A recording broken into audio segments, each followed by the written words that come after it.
Okay, so I did say that I was going to talk about service animals and emotional support animals.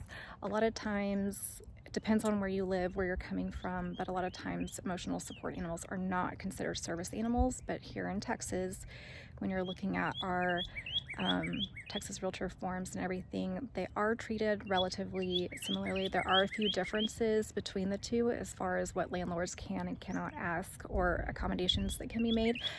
But essentially, emotional support animals get a lot of the same benefits. So if you do have a certified true documents, you can run them through a pet screening process and not have any kind of issues, then a huge advantage of having a service animal or an emotional support animal here in Texas is that the landlord cannot charge a pet deposit fee on the service animal or the emotional support animal. So if you do have those, that is something that's important to bring up pretty quick, because unless there is a rule with the property that that animals can't be there, and having an emotional support animal or a service animal would somehow violate the property rules, or insurance, property management company, things like that, that gives you a huge advantage. It can reduce your cost to getting into a property. It can also remove some of those barriers if you're seeing properties that aren't showing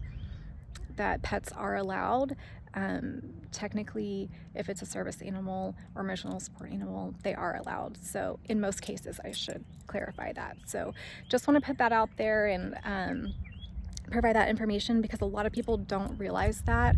They'll say, oh no, I have an emotional support animal but not a service animal, and then when you so they don't tell you up front, and then when you get through the process and they get that realization, it's a cool moment for us, but it could have saved a lot of heartache up front, because they would have qualified for more properties, and they also didn't realize that their cost to entry was a little bit lower, and so there were probably properties they looked at that they could have moved forward with, and they didn't, because they didn't have the information and someone advocating for them. So just wanted to throw that out there for those of you that are in that situation, so that you have that information to use.